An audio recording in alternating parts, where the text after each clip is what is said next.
and Planning Board of March 23rd, 2023. Renee, please will you take the roll call?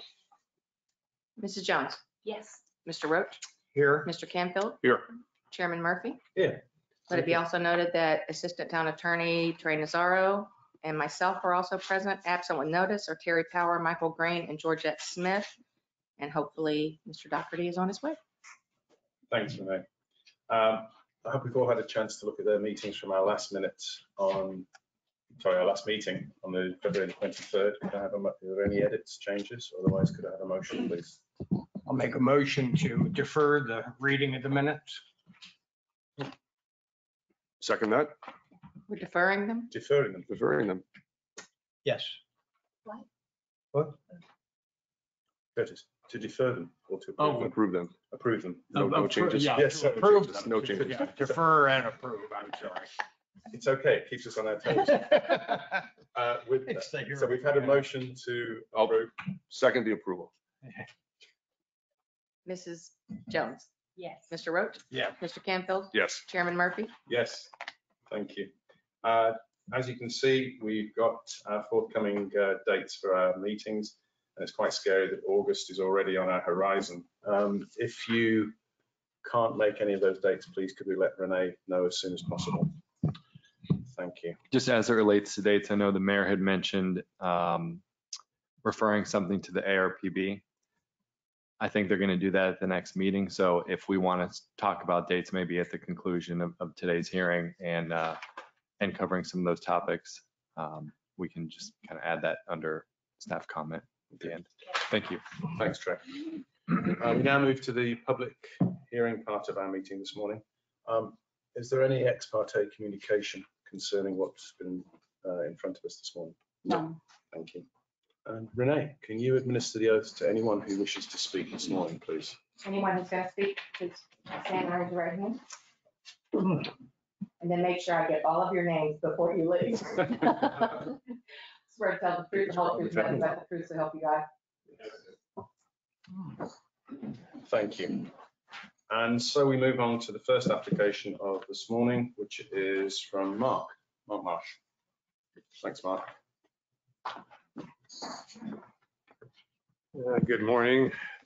Mark Marsh for the record, architect. Again, I apologize for the last trip here. It was not intended, so we're back again. We're here. Mario Nivera is going to be making a presentation. He's a landscape architect. We're here representing Kathy and Martin Brown, 14 Driftwood Landing. And just for a little bit more background, this property was surveyed, tree survey were done, a tree survey was done. And Mario and his team went out there along with Armstrong, the landscape plant expert from Armstrong. And unfortunately, you know, there were a lot of trees on the property that looked like they were salvageable. The issue was, as we've discussed briefly, is that the lot had to be elevated 4 feet. So Mario and his team made a decision that we couldn't salvage anything, and we actually proposed or submitted a land clearing permit for that to remove everything. So, but we do know what's happened through the process, and I'm going to let Mario explain how we got there and what we're proposing to do. Thank you. Good morning. For the record, I'm Mario Nivera, and we presented the plan originally in April last year with the hopes of trying to maintain a tree along the east property line. As Mark had mentioned, a lot of the plants that were planted by Mr. Brown Sr.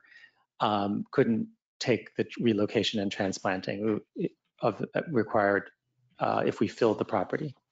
The fill is upwards of 4 feet, and it would require all of us to pick up all of these little trees that Mr. Brown had planted and plant them someplace else and bring them back, and it just economically wasn't feasible, except for one tree, which was a banyan tree, which was there, And so we tried to save it, and it turned out that the tree itself, once we started to clean it out, and then we talked about moving it. And again, it was just a very expensive, hugely expensive, and really not worth it for the quality of the tree that it was. So it was removed. And what we'd like to propose is planting 2 trees, one a large sea grape and another one a large green buttonwood.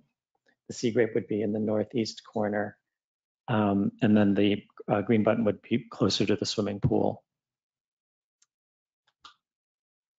And then what we've tried to do, we've presented the plan before, but as you may not know or not know, the Brown family owns or lives all around, and they live together in this whole cul-de-sac. And through the years, we've tried very hard to make it feel very old world and natural, the same way that the both senior Brown brothers wanted to have it. So, and it's very unified, you know, like they are all very sentimental about growing up here. So this garden actually represents a combination of how Martin and Kathy remember it when they would visit Mr. and Mrs. Brown Sr. So it really does look kind of like the houses that they live in now. And then there's a retaining wall on the east side, and on the south side of the property. We were able to maintain the street royal palms along both edges of the street because we're grading down. The fill will be graded down to the street. And there in the plan, you can see in the big dots on the east side, the sea grape and the green buttonwood. That's about it. Are there any questions? Just to put this in context. Yeah, I've got a quick question. You said that the reason that the tree was cut was because it was hugely expensive to move it? Yes, it was really much, it was, I'll show you in the plan. Yeah, I mean, I've seen the site several Yes, times. right. You know, so I'm well aware of the tree, and I'm well aware of the size of the Right. tree. But that doesn't obviate the fact that trees aren't supposed to be removed without permission from the ARPB. Yes, Especially trees of that nature. But you just decided to do it because it was hugely expensive to move it.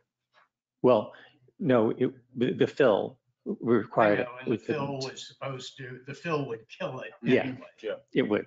Yeah. The grade, Did anyone talk about hollowing out around the tree, which is done occasionally?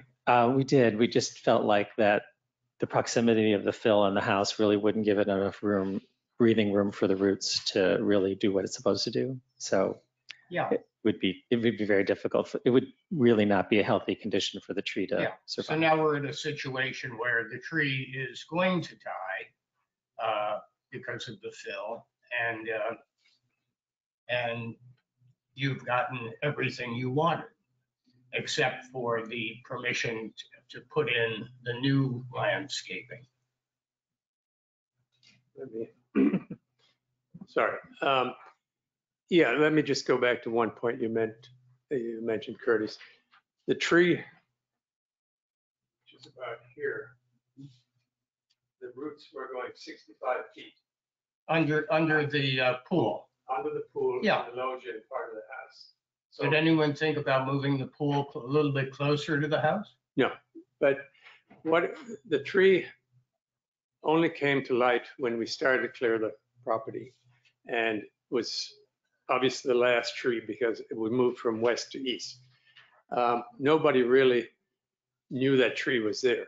I mean, Right. we saw it, and I guess Mr. Templeton to the east knew there was a tree of some size there. But what we've done now is we've mitigated, taking out the banyan, which can't be salvaged because for the reasons I just expressed and Mario just expressed. So we're replacing it with 2 larger trees, and you see in your package the size of the trees. And the trees, I saw a 15 by 15 foot tree. No. Put in its place. Rennie, can you help me here?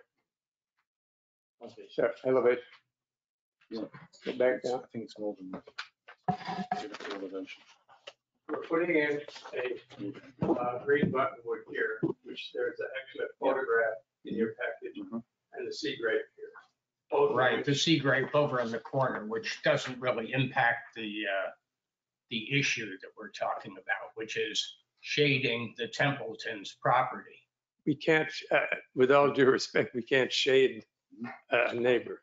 That's, Can I reference, yeah, sorry to interrupt, but can I reference the minutes we had at the last minute meeting, which was basically, could you come back with an elevation to show us with your solution that the tree had to be 25 feet tall Right. plus, and and that's that's what we asked to see. correct. I mean, the background is we knew it was dead. They basically did it and then asked for permission.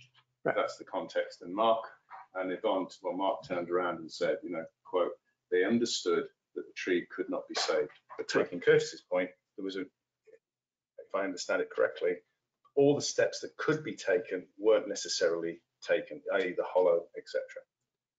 What we're faced with today is finding a solution that fits our direction at the last meeting, and that obviously for Mark and Yvonne, they're happy with as well. So going to the elevation, does that tree, is it over 25 feet tall? Yes. Yes, Right, so that met one of our conditions of coming back to the board. The elevation, I take it, is accurate. correct. Yes. Okay, that's what we're being presented with. The actual application is a major modification to the landscaping, which is what this is. That's what we're addressing today.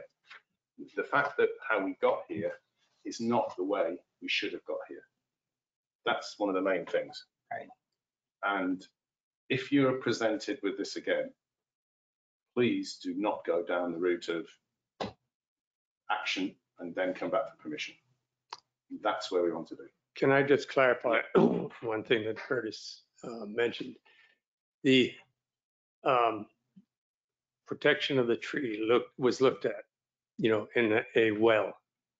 But because we found when doing that, the root system was so evasive to the west that the Browns decided, they weren't happy with that condition Right. remaining. I mean, Plus- I understand that. I understand that. But the question, as Malcolm says, is it going to be a 25-foot tall minimum tree? Look at the pictures, please, because these are very mature trees. Okay. And to be honest, the green buttonwood would be much more appropriate than a banyan from a horticultural standpoint, and I'm stepping on his toes. But So as I said, there were two key issues that we requested at the last meeting for you to come back to present. As far as I can see, they've both been addressed. If there's no more questions, could I ask for a motion, please?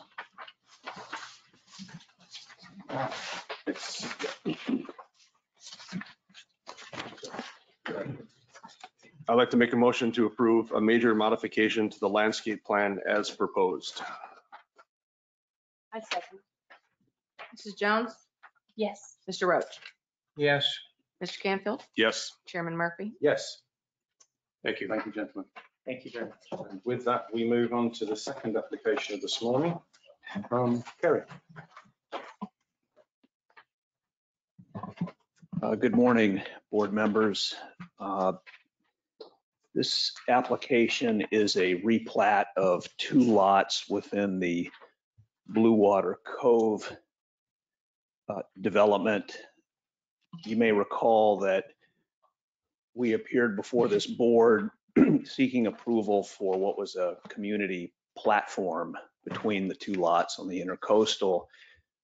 That was disapproved, and as a result of that, or a consequence of that, the walkway to that platform is unnecessary. And it's a bit of a chicken and egg situation here. We had to start somewhere with the plat and the site plan. The previous plat that this board and the commission approved had a deeded track for that walkway. The walkway is no longer needed, therefore the track is no longer needed. So those 2 lots are actually being combined by this replat. That's the gist of the application.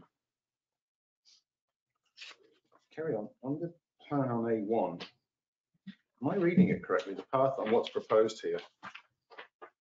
The path's still there. And yet, No, there's just a drainage easement. okay.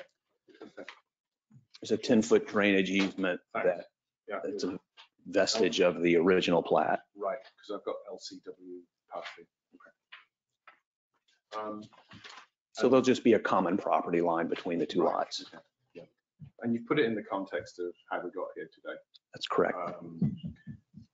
Just something, it's actually not on your side, Kerry. It's just something, the way it's presented in our docket pack. The fact it says Blue Water Cove, it's in Avenue Soleil. Kerry's presented it that it's in Avenue Soleil.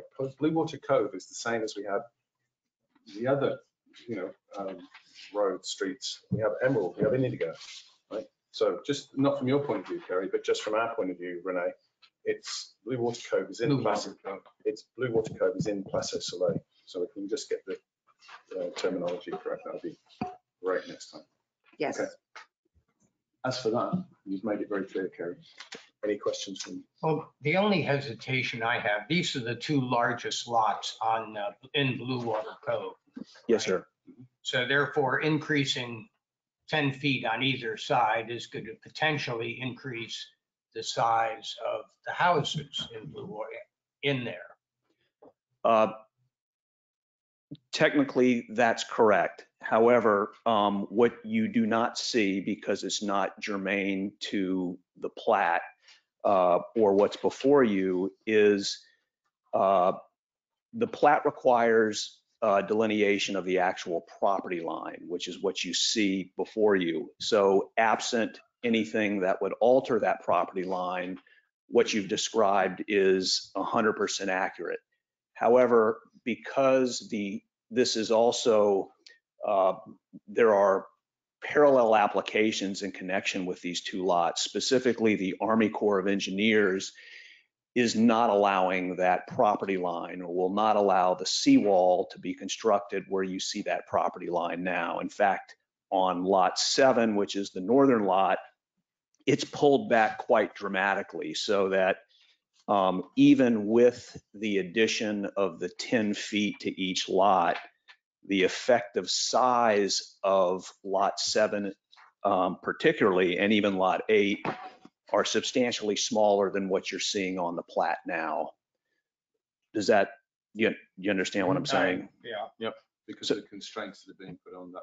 So to put it in perspective, and I may be off a few feet here, I think you're seeing on that plat before you on lot 7, 27,000 square feet.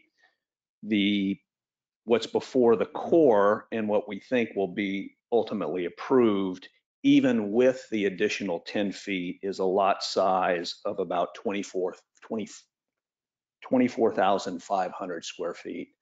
So it's substantially smaller than what you're seeing, even with the addition. That would be largely consistent with the size of a lot of the point lots in Place au Soleil. In putting together the staff report, Curtis, we had the same thought about lot size, and did a survey through the property appraiser of the lot sizes of the larger lots on the point facing the intercoastal. And this is largely consistent, given Mr. Glickstein's note that the effective lot area, which is what we use, is going to change because some of it is going to be non-usable, submerged land, things like that. This is very much consistent and in keeping with the district. So it is going to be completely uniform, even with this addition of the square footage. Yeah, I just wanted to make sure that when these houses do get developed, that we aren't going to have a dwarfing kind of situation on the other 12 houses that are being built. No, I don't think so. I think there are a number of places on the barrier island and also in Place au Soleil, as Trey mentioned, where how these areas were subdivided, the intercoastal lots are generally larger than the interior lots. And this is consistent with that. So. Okay. Thank you. If there aren't any more questions, could I please ask for a motion? I'd like to make a motion to recommend approval of combining lots 7 and 8 with a common property line. Each lot will increase in width by 10 feet, eliminate track D, retain a 10-foot wide drainage easement. Second. Mrs. Jones. Aye. Mr. Roach.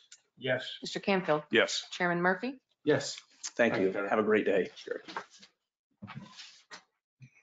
So we move on to our third application of this morning for the development at 1200 North Ocean Boulevard.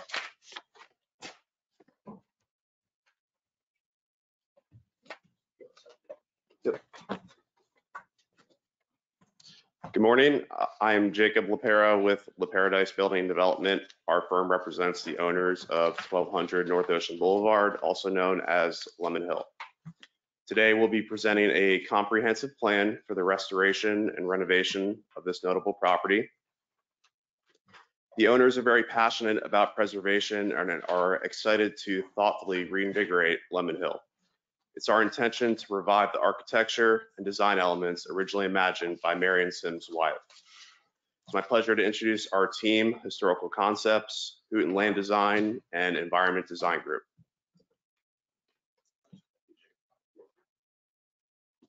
Good morning. Good morning.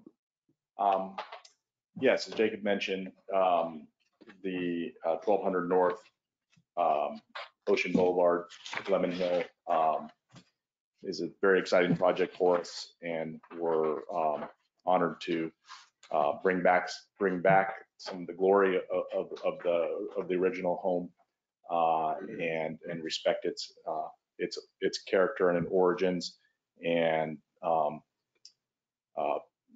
put something in place for our clients and the rest of the community to have and cherish moving forward.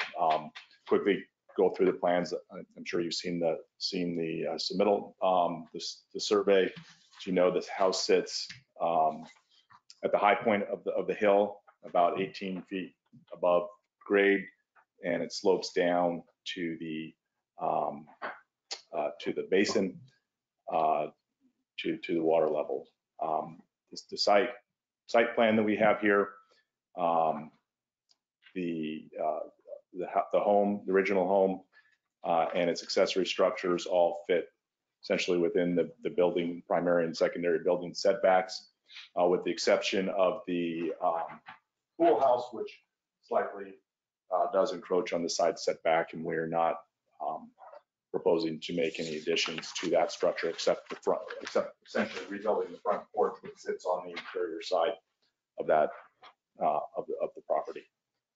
We are proposing to add an open air pergola with a covered roof section in the middle, which will respect the setback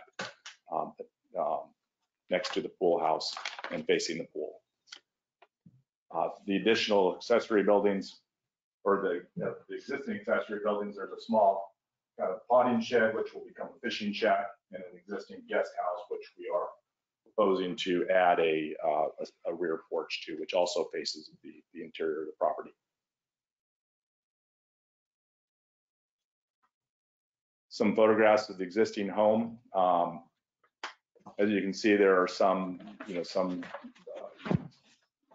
elements that are in somewhat disrepair. The original shutters have been removed. The ironwork from Marion Sims Wyatt, the original architect of the property. There was ironwork in some selective locations, particularly underneath triple hung windows. That's kind of all been stripped away. The original shutters have been removed. And then in general, there's some general kind of deferred maintenance that's happened on the property over the years. These diagrams illustrate essentially what we're looking to kind of peel off of the home as it stands now. The red, there's a bay window which was added somewhat later to the property, and a sort of additional wing on the property to the that side is the east-west. I turned around the west side of the property, which was actually an addition that happened to the property in the 50s, which we're proposing to kind of rebuild our, renovate and have an addition to replace that structure. So the blue here is a diagram which illustrates where we're proposing to add on to the home. Paul, if you want to. I was just gonna say to clarify, this was actually not included with the original Okay. submittal, but we felt that it was helpful as we were preparing our presentation to identify it. Okay, can I just say at this point, if this moves forward, can you include these in the pack for the commission? Yeah, sure. Yeah, so just to explain that we're taking what was the side wing of the house and pushing it forward about 10 feet and adding on a secondary wing to the side as well. A additional bay on the garage and replaced porch on the guest house and the pergola structure here at the back of the property. And then we'll flip around, but going back to the red, which is what's coming off the house, the demolition of the plan, removing an addition that happened in the 80s, I believe, which was not part of the original design, and then kind of removing some of this 50s addition and sun porch on the back of the house. And the blue is what's kind of coming back in its place. We've added a large sun porch on the back, another wing, which is intended to kind of create some symmetry with the existing wing of the house, a covered loggia, and a sort of a porch loggia to the carriage house with a little bit of a visor extended on the garage to create some realistic depth for parking cars inside that garage. And you can see the porch addition on the guest house.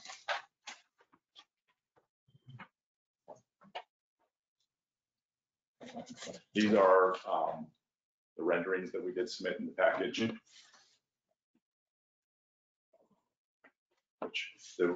I'll let Don speak to Don Hooten, the landscape architect, speak to this, but really the intention is to really maintain and create the nature screening around the house and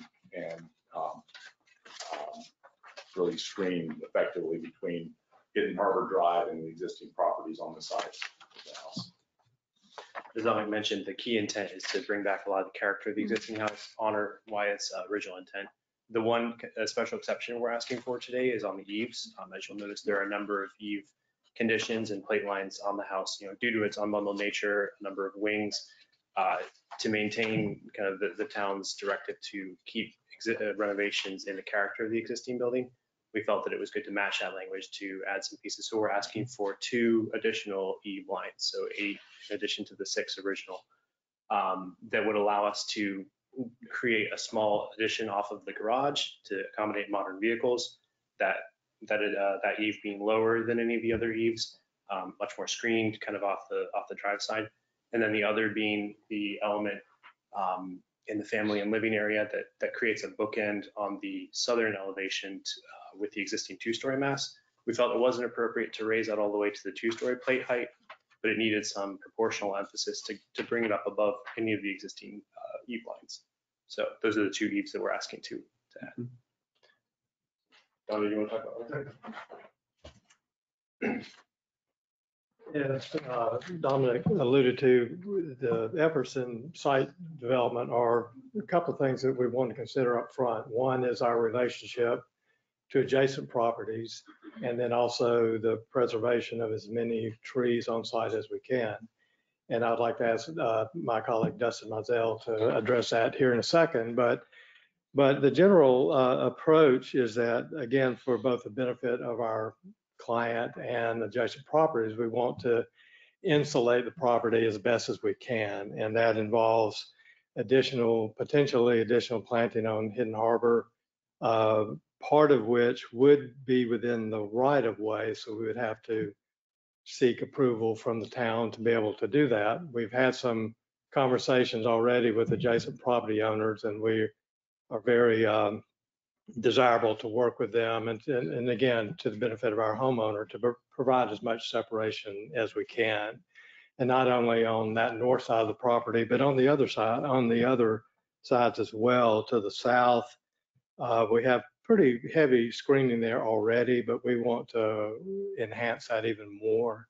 And as you approach the property, the current circulation pattern, we propose to leave it as is. So the main entry is from the east, and then the current driveway passes through the property, and then with a secondary exit on the western edge. And on the eastern approach, we propose to have ornamental gates there. They are set back away from Hidden Harbor so that we can add, again, additional vegetation there to embrace the gates and to provide more visual separation. The owner expressed strong desires that as you turn in the property, that in essence the house not be seen. So we're trying to enhance planting that's there. We're going to preserve the existing wall that encompasses the arrival courtyard. We will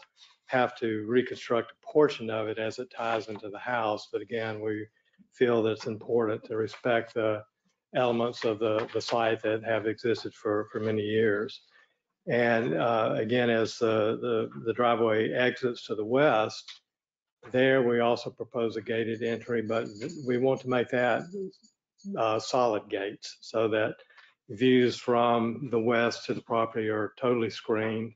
Again, those would be flanked by additional planting to enhance that.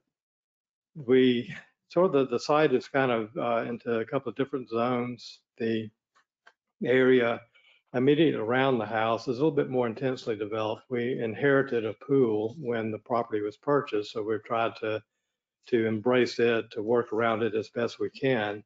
So that sort of center spine is where a little bit of the more intense development takes place. On the east and west sides of the home, though, we want to maintain the more simple elements of lawn and again, preserving as many existing trees as we can.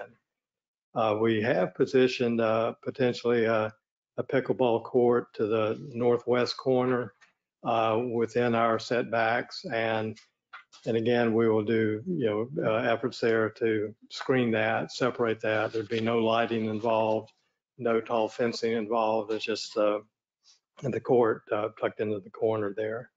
So I'd like to maybe ask Dustin to address some of the existing plant conditions and then what we propose additional planting. Excuse me, one quick question. The pickleball court is existing already? No, sir, it's proposed. Right. In that point, you said you'd engage with the neighbours and discuss your plans. Yes. Are they aware of this, you're proposing to put a pickleball court? That I do not know. Okay. I mean, we've had conversations, Jacob has had conversations with one neighbor in particular about screening, Right. Just the generalities of screening, but I don't know if that was brought up or not. Okay, so if we just stay on that point, when we notify everybody of these plans, the neighbours, have we had any feedback yet? We have had a letter. Do you still have the letter or do I have it? You have it. I don't know if you want to let them go ahead We with their will. presentation, Just the point we'll come back to. but we will Okay, definitely come back to the great. pickleball. Thank Thank you. Okay. Good morning, Dustin Mizell with Environment Design Group in Palm Beach, here with Erica Gottsagen from my office as well. I'm just going to talk a little bit about the existing conditions, and then Erica's going to walk us through a little bit of the planting. But as far as the pickleball, just do note it is in the northwest corner, kind of buffered up against that preserve that will always be protected, and I think that'll mitigate it well. As far as the letter, I do want to just start with that real quick, and I'll just point to this plan. There's an interesting existing condition. This is the property line right here. Our current fence is about 20 foot westward of our property line. In the southeast corner, it's 20 foot offset. It tapers a little bit as it goes northeast to about 10 foot. So I'm not sure if these like photographs were in the presentation or anything, but it'd be okay to pass them around, sir? Yep. Okay. So just an interesting condition that all the vegetation you see in those photographs are eastward of our fence, which you would assume is our property line. Our property line is 20 foot, again, in the southeast corner of that, tapers to the northeast about 10 foot. So it's really interesting that the buffer that seems like the neighbors is technically really ours. So as far as the letter of concern, which I'll just start with that immediately, is the neighbor to the east was concerned about, the buffer and the planting. As you can see, it's very dense, it's existing. We're not going to touch it. As Don mentioned, the site plan, there's not an intensification of use at all in the east lawn. All the use is in the west side of the house, closer down to the boat basin. So the lawn that is there now, it just gives a little relief to the east sun and a little wind, and just openness of property will remain as is, no intensification use at all. So we really didn't feel the need to really enhance it that much. As you can see in the photographs, it's beautiful. It's been there for years. It's happy, and we're not going to touch it, and we're not intensifying any use. As you look at the tree disposition plan or the veg action plan, I think we lost our computer operator, but you can see we had a very detailed tree survey, and our goal from the very beginning was to preserve everything we could, remove only the vegetation that was not in good condition. Unfortunately, there were some plants, mostly exotics or insignificant small natives. Can I just dive into that point? Yes, sir. Because in our staff notes, it states a detailed landscape plan has been provided which seeks to remove additional mature trees, as opposed to, you just said, sort of low trees and whatever. Yes, sir. And that would be all outlined in sheet L 1.0. And my position would be that the trees we are removing are not significant, or they're in poor condition. We've analyzed them. We had two analyses, one independent and one ourselves. There is one tree that we're going to back off on removing, and it really is a tropical almond, a tree that's in the southeast corner, which is actually eastward of that fence, the exhibit I passed around. It's just defoliated now. I think it'll come back. So we're not going to touch that. So that might have concerned the neighbor as well. But as you go through the list, anything of significance as far as density or size, we're removing. It's because it's in poor condition. So we had one analysis done, and we did our own independent as well. So again, high level, as far as the sheet L 1.0, we preserved everything we could. We're even going to get creative. We've got some banyans down in the west side of ficus that are probably mediocre, but we're actually going to try to bring in some pieces and reconstruct the trees. So we have owners that are very, very vested in keeping what they have. Anything we could relocate, we schedule for relocates. And most of the red that looks kind of aggressive on the plan is just understory planting. So I think we've done a great job of analyzing the site, really being sensitive to the neighbors. And then Erica Gottsagen is right now going to talk about a little bit of the infill, and then we'll turn it back over to the team. Thank you. Good morning, Erica Gottsagen. Just walking you through a little bit of the design and choices that we've made or proposing. We can start with the entry. Do you have well, I guess we can have this open. I'll just kind of walk you through it. Entering through the east entrance of the property, we're keeping the buffer along Hidden Harbor Drive, all the tree canopy except for a couple of trees that are dead. So we're keeping that, and we're just delineating the entrance road with some hedge material to kind of define that buffer. And as you come in and you enter the big courtyard, which is in front of the building on the very left before you enter the courtyard, you have a nice, beautiful screw pine, which is a specimen tree. As you enter the courtyard, you have some carboxylon, which is a very elegant palms that kind of frames the courtyard on either side to make it very balanced. And as you look at the actual building, we have some medjool palms that are equally spaced on either side of the entrance to make it nice and balanced. And we also have some former thatch palms that were there that are relocated, also part of the courtyard, and some Japanese fern trees that are existing that we're keeping. So generally, we have a few different species of palms and some beautiful shrubs. There are flowering shrubs, like it's called Brazilian cloak. There are big, basically very architectural, but still flowering. And then the hedge material underneath, layered, and some color in the front. Generally, if you look at the east property side, the big garden underneath or beneath the pool area, we've added some mostly native trees like green buttonwood. We have some pigeon plums. We have the buffer between the garden and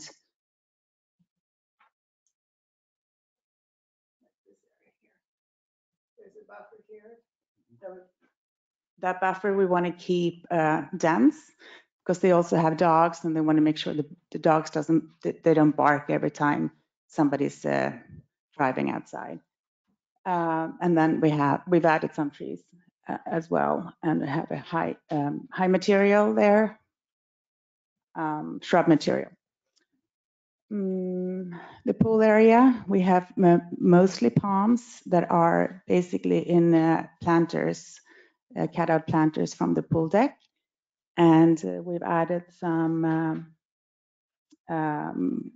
trees as well. We have silver buttonwood, we have green buttonwood, and different layering of shrub material. Going down from the pool deck to the harbor, there are more of a seaside planting with dune planting, I should say, with cord grasses, some fountain grass. We have sea plum, different type of hedge material that really can tolerate the salt as well. And we're preserving some large trees, some council trees. There are some palms that are being removed, some sable palms, but because they interfere with the pool deck and with the overall design. We have an open lawn that we've added some coconut palms for shade. And around the proposed pickleball court, we have some additional green buttonwoods and silver buttonwoods, as well as some, Green Island ficus and different hedge materials there as well. So that's a very sort of broad introduction to the planting, and I'm happy to answer any questions you may have. It's, like you said, very comprehensive in terms of. Oh. I don't think we've ever had so many pages relating to landscape. Just to try to paint a picture. No, there are two key issues which we need to, and thank you for that. No problem. Just from what we presented here. Skip. Any questions you have? Yeah. Okay. You should come to Micah. Yeah, if you come to the mic, Skip, and then if it's specific to what we've just seen, yeah, great. I'm Skip Martin. I'm on 12 South Hidden Harbor. I was just curious. I know that the canopy, when you come in off of A1A, is very valuable to the neighborhood. You mentioned something about putting some kind of a hedge along there. Could you explain what that means and how it? You said that you mentioned something along the road where the canopy is, of putting some kind of a hedge. Could you explain what that means? Sure. Thank you. Yeah. So the hedge that I was referring to was right along on the inside of the property. So not on the outside, but on the inside of the property, along the driveway going in. So on the interior. However, there's some additional material outside the existing site wall that's facing Hidden Harbor Drive that we're proposing to put mast trees, which is basically a column shaped tall tree that go up to like probably 15 feet tall. And that's going to be, that will be outside the site wall, so along Hidden Harbor Drive. And I think too, to possibly maybe address your concern, maybe you're concerned about the context of the street changing to instead of this beautiful organic natural canopy that has a hedge, informal like a Palm Beach thing. The hedge is inward on our property, so I don't think you'll experience that aesthetic wise. The benefit of us adding inward is it does create an opaque buffer. So you'll see the naturalness, and we're going to supplement that, but you won't have those vistas anymore because of our internal hedge. So you won't sense the hedge or feel the delineation of space. I think it just makes it opaque by adding that secondary buffer, if that answers your question. Thank you very much. Will you be adding it all to the canopy in any way? Along the street there, are we making canopy additions there? Yeah. No, there are yeah. some, there's a couple of newly planted trees there, but we are adding the mass trees outside here. Yeah. Not really adding to the canopy. It's mostly infilling the understory. But if there is some gaps there, I mean, we're happy to go back and look at that. And if it needs a tree or two, I mean, I don't think that's unreasonable at all. Yeah. May I ask a question? Could you come through? I'm Jennifer Moore, I live at 24 South Hidden Harbor Drive. We're immediately. Can you talk Sorry, yeah, sorry. got it. I'm Jennifer Morris. I live at 24 South Hidden Harbor Drive. I heard you mention that there are a couple dead trees along the canopy you want to take out. Are they marked and will they be replaced?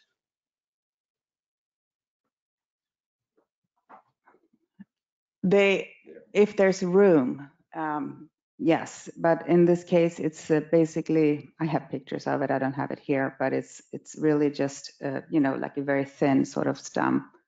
But it's pretty dense as it is, so if there is enough room, I would say yes. Yeah.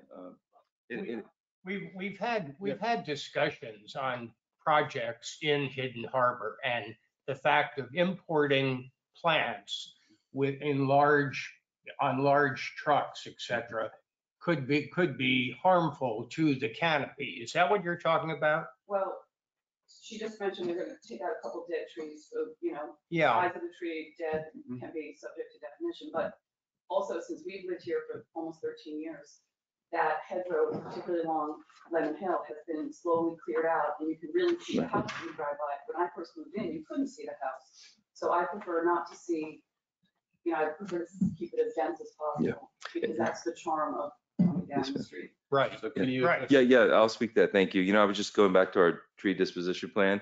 The trees are marked and they're identified, and it looks like they're all either like dead or stumps. But to your question, they're probably dead or stumped because of the competition with the canopy. But once we do remove them, we won't really know, honestly, until we remove, how non-opaque now it is.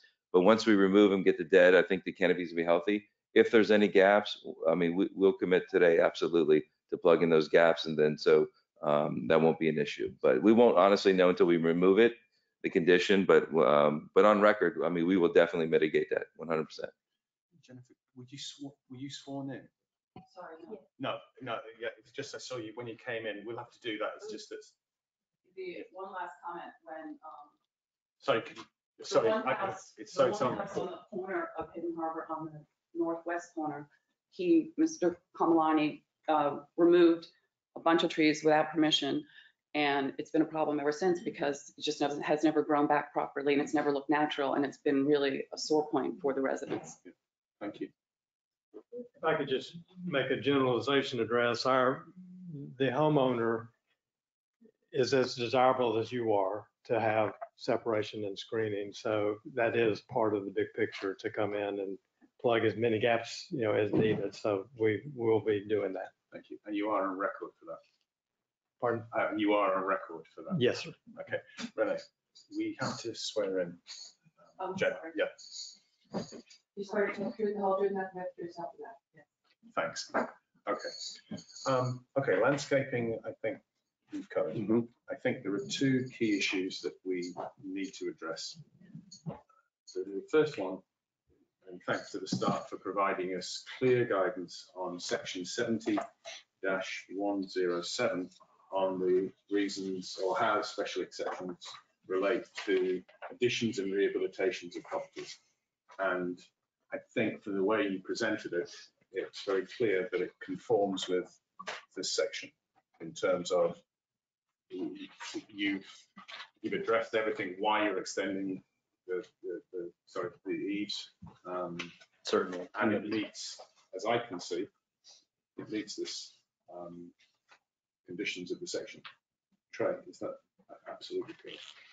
I mean, that's for that's a decision, right? That's a decision for you to make. But I believe that this is the purpose of this special exception. It's existing homes that have a discouraged, or I'm sorry, prohibited a design element that's an integral part of the structure, and it certainly is. I mean, we have an existing structure that's almost 100 years old, right? That they want to rehabilitate, and they're going to use, a prohibited design element that is part of the structure. I mean, we are talking about 13,000 square foot house. I mean, it would make sense that it would have more eave lines than a 5,000 square foot house, right? So it just kind of, from a conceptual and then also from just applying the code, it would seem to fit in. Thank you. Are there any questions about the special exception? No, I agree with you. Okay. Now I would like to go back to the pinball. Pickleball. Oh, we can have a pinball machine. Yeah, you can have That a would probably be pinball. that would probably be far less contentious if we had a pinball machine. However, let's go in the world of pickleball. Just real quick from staff's perspective. So we know that we had an application from a private club for pickleball that was very close to a multi-family building. The impact of a private club with, even though there's a limited number of memberships, it's not necessarily open to the public, but the volume of people playing on a court and the proximity to a large number of residents made sense that the ARPB and Town Commission hesitated in reviewing the criteria for tennis courts, which we have and have applied to pickleball courts. So the issue that they took up is that, let's see, looking at 66-368 tennis courts, no tennis court shall be located, designed, operated, or maintained so as to interfere unduly with the enjoyment of the property rights by owners of property adjoining the tennis court. So taking that with a pickleball court and the number of people that would be playing and the proximity in that application, it made sense that there was a lot of hesitation. So that is now relocated to the center of the little club as opposed to right next to a multifamily building. So there's a lot of there's a lot of distance between the pickleball court and the property lines. They originally had this on their application, and if Rita Taylor was here, she probably would have been a little bit sterner, and she was never hesitated to say no. But staff realized that there are some differences in a private club operating a pickleball court versus probably seasonal residents, friends and family. There's not going to be a lot of play consistent with what you would see with a private club. That said, it can't create a nuisance. And that is the criteria that you're looking at in 66-368. It is located next to a road. There's a fairly large distance between it and neighboring properties, but we have had neighbors contact us and say, we are concerned about the noise of this pickleball court. So that's just sort of staff's perspective on why we said you can put on the pickleball court. It meets the setbacks. There does seem to be a long distance between the pickleball court. It's not just a property line like even in the little club. It was essentially a property line. But here we have the bird sanctuary, we have a private road, we have a public road, but we do have people's backyards. So that's all within the realm of what we have before you from staff's perspective. Thank you. Thanks, Trey. Any comments? Go ahead, Amanda. So have we had any letters from neighbors with regards to the pickleball court? So we did have a letter from a resident that indicated they wanted more screening on their property line, which is the east side of this, which I think they kind of addressed that there's a fence and there's a lot of vegetation over there. I think she has spoken with Jacob LaPera, who spoke at the beginning. And I think that they're going to work through whatever issues they have relative to that. She also generally mentioned pickleball, but that was not included in her letter. And then Renee, I don't know if you had any Yes, I've had letters. 2 neighbors that came in to look at the plans, and they were concerned about the pickleball court. Because of noise. 2 other neighbors. Yes. Okay. So we've got 3 neighbors who go from that. Yep. So you need to step up to the dais, and you need to state your name for the record, please. Sorry. Jennifer Morris. I had no idea a pickleball court was being proposed. It's not on the original letter that was sent that I got last week. I think that's a pretty major request. I think it should have been there. So I just heard through our neighbors that this was being proposed. My property is probably the closest to this. Our bedroom is on the east side. I've heard a lot of, I don't play pickleball, I don't play tennis, but I've heard pickleball is extremely noisy. There's been a lot of complaints in general about it. I did hear that they applied at the B&T and were denied. I'm not sure if that's true. I did hear about over here at the Little Club, but I am very much against a pickleball court there. I also see it's extremely close to the sanctuary. I don't know how you all feel about that. It looks like it's right on that property line, but it sounds like just having vegetation won't cut down on the noise. I mean, I sit in my backyard and there's leaf blowers going all the time that are 400 yards away and I can hear them clear as day. So vegetation is not going to mitigate that noise. So I am very, very much opposed to this court. And I would like to know the town's code on private tennis courts and how many there are in Gulfstream. I have no idea. And I understand that also tennis courts can be converted to pickle courts or somehow. I don't know if that's true. Thank you. I'm sorry, Ms. Morris, you mentioned that your bedroom is on the east side of the property. So that would be the closest, that'd be the closest structure to the proposed pickleball court. Thank you. And of course, it would not be permitted to be lit. So there would ideally be no pickleball at night, but it is in close proximity to her bedroom. So, Mr. Morris, with your comments there, we have 4 neighbours essentially who have expressed serious concerns. Okay, thank you. One more thing before Skip speaks. I think we have 2 issues. I think that the noise issue is on its own something that should be addressed, but are we concerned that it's not called out in the application specifically? It's on the plans, but I didn't see any notice unless I didn't read closely enough that there's a pickleball court in the actual application. Yeah, I mean, the project is extremely comprehensive. I'm not going to say that because of the issues that we're seeing. No, This is sure. something you think you'd want to point but out. that was not pointed out in the notice. Specifically called out there now. Thanks. And the second one. Oh, it was the 2 things. It was the noise. That's the other issue that I think is separate from the fact that it wasn't, whether we approve it or not. Okay, thank you. Should be in here. Skip. Yes, I'm another neighbor, although I'm further away than Mrs. Morris is. Mr. Martin, can you just state your name for the record? Oh, William Martin, 12 Hidden Harbor. I think that the board should take into consideration what precedent might be set here. Gulfstream is a very unique area. I moved into it about 6 years ago. I'm moving my business here. I have 3 sons in the business. My oldest son has already purchased a house in Gulfstream because I told him what a great neighborhood it is. It's peaceful, it's quiet, it's great that you've got your own police department, cuts down on speeding traffic. My granddaughter can walk to the Gulfstream school. I'm just concerned about keeping it as peaceful and tranquil an area as possible. And I have played pickleball. It is a noisy game. If you Google it, you'll see numerous complaints lodged about it, about the noise that it creates. And I'm particularly concerned that it's on a piece of the property which is closest to the road and the neighbors who are right across the street. But I'm just concerned to keep the village as quaint as it is and not taking one step at a time to get it developed. Right, thanks.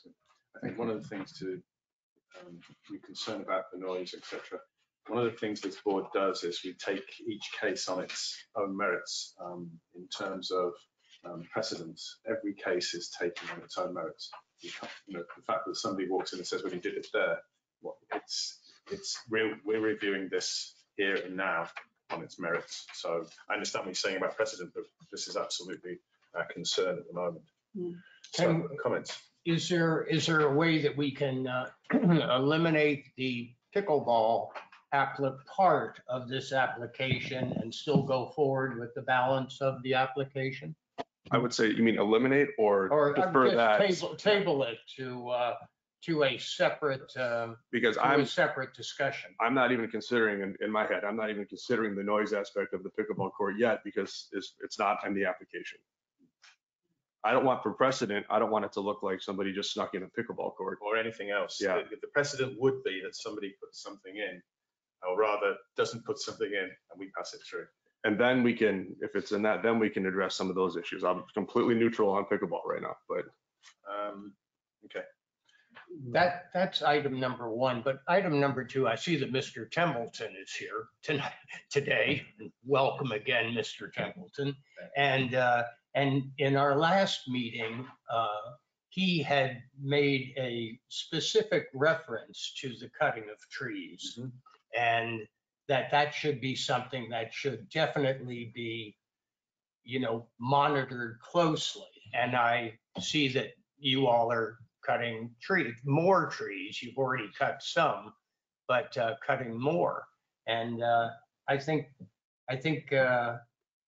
we probably should discuss that a little bit further, or get the feeling of the staff that is apparently, is this admissible to the staff's recommendation on this?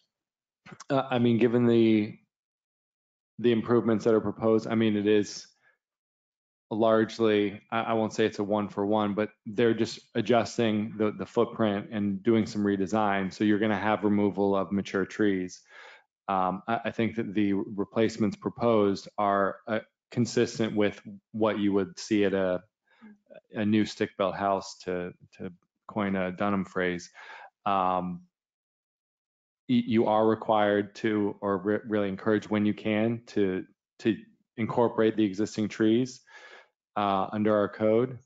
And I think they're doing that based on review of the application, but we do want to make sure that the screening of adjoining properties is maintained with what's proposed. So that's something that if we have an issue with at this point, we would ask them to supplement either now or on a recommendation to the town commission. Yeah, and I'm well aware that this is a very large piece of property, and I've been down that road many times, and it is not terribly obtrusive from the road, and these are in the back of the house. I realize that, so it's not going to be something that someone like Mr. Templeton had to go through, but I think it's something that definitely should be in the record, that we are quite reluctant to approve the destruction of trees. Even though we may well. We can see the reason, but we want it on record. Yes. That's our position. Okay. Can we return to the pickleball question? Rob, you made the point of, do you want to basically move forward for this? It wasn't in our pack, but also, I'm not speaking. We take, for the notices, we take it from their application when we send out notice. And it wasn't. And it wasn't in the application. Okay. And when we were looking at the plans later, we did see, we're like, there's a pickleball court. No, So- I mean, I just want to be clear, from day one, there has been a pickleball court, and staff has not been surprised when we saw a pickleball court. We knew that was coming. But absolutely, like Ms. Renee said, that was not included in the notice because it is a very comprehensive application. We're talking about a significant rework of a historic property in town, and because of that, we gave everything that we could and did overlook that. So we're not putting blame here. We're just saying this is the situation that we weren't aware of it, but also. But we did tell them in the pre-app that a pickleball court was going to be raised eyebrows. Okay. And I'm not speaking for the board, I'm speaking for myself. It is highly contentious. We've got 4 neighbours, and we do take the account of neighbours very seriously into our consideration, into our decision process. So I'm just speaking for myself. I can't see how this could move forward with pickleball. And that's just because of the feedback, and I'm just speaking for myself. So Rob's point was, I would echo Trey's comments though earlier. I look at this differently than what we saw at the Little Club, is that this is not going to be a public all day long pickleball session. So I do consider that in my decision as well. Yeah. So Jacob, sorry. Yeah. My first comment with respect to the noise, I mean, I think a lot of the opinions on the activity are based on public play, club play, continuous play with an exposure that is hours upon hours every day. You know, these homeowners are very seasonal. I don't think it's by any means their intention to play more than a couple times a week in the middle of the day. There's no lights proposed on this court. When we discuss the proximity of the neighbor, it is important to note that we're still talking about around 150 feet of distance with significant buffering across the roadway with more buffering. So I think the noise issue with the limited play can be mitigated successfully. Okay, thank you. Now sorry. Second comment is I understand your. I don't see that myself, but I mean, do you play the game? I do not. Well, but I'm around clubs that have the courts, and I do understand the noise concern, but it's usually an open environment with hours of play going on. right. And I don't dispute the fact that the Musselmans are not going to be having pickleball tournaments in their backyard. But it doesn't obscure the potentiality that even when they aren't here, they might say to their friend, and their friends say, hey, do you mind if we use your pickleball court? That they might give permission for something like that. And with the idea of 4 neighbors coming in and saying that they do object, now, you know, I think that they should be, you know, the Musselmans, I'm sure, want to be good neighbors. Absolutely. And, I mean, they're very conservation oriented people. I'm aware of that. But I still think that for the harmony of the neighborhood, that if this could be segregated to a separate discussion, I think it might be helpful. Yeah.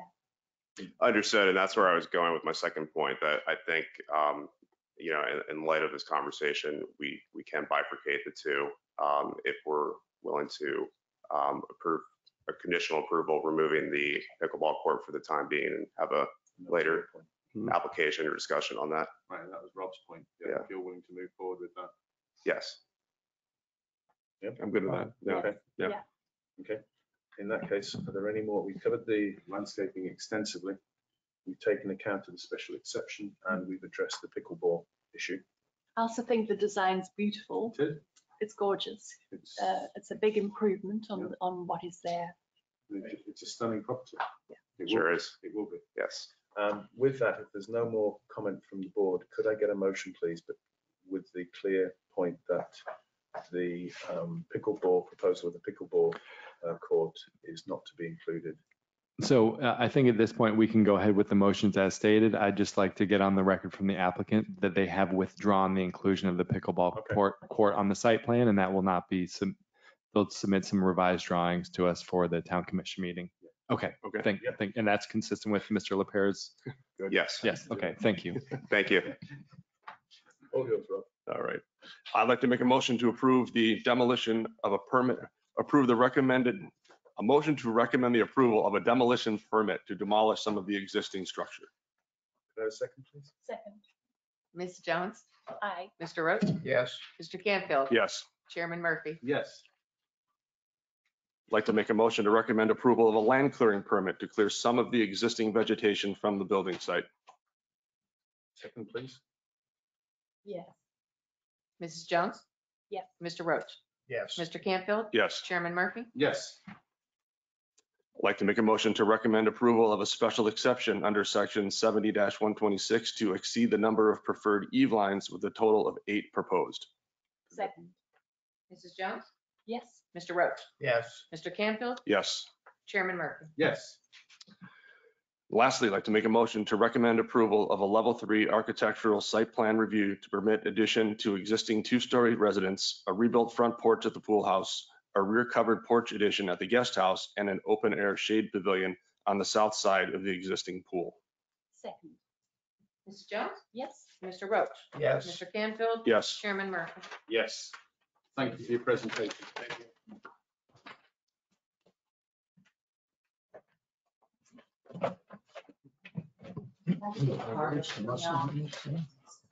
I don't know. Here? I think so. Got a couple. I think that's the architect. Yeah, that's for Russell Racine. Yeah.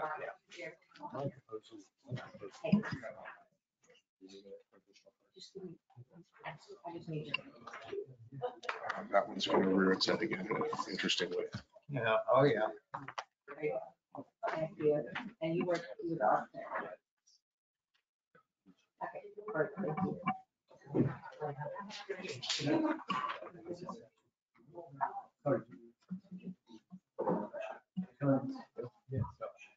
I just don't think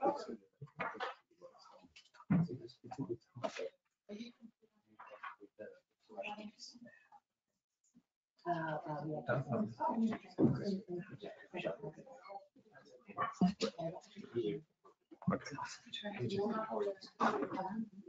going to make a recommendation. This is half baked. This is. I'm going to make a recommendation that this proposal is half baked. Table? Yes. Yeah. Okay. It's far too involved with plan to. Yeah.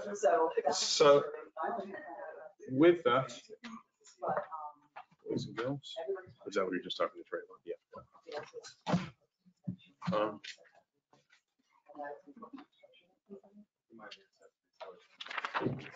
trying to get to that. Okay. Yeah, and also kind of rendition color. Yeah, you can't, there's no. We have, that's a green house. Yeah.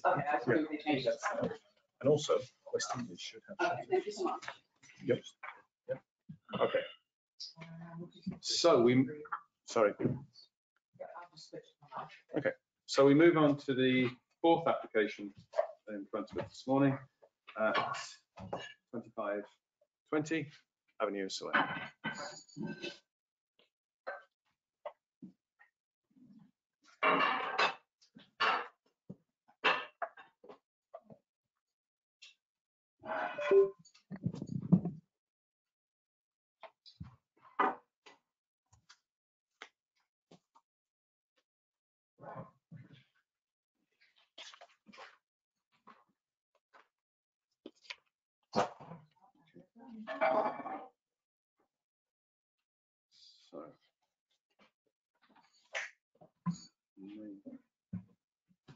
So over to you, name for the record.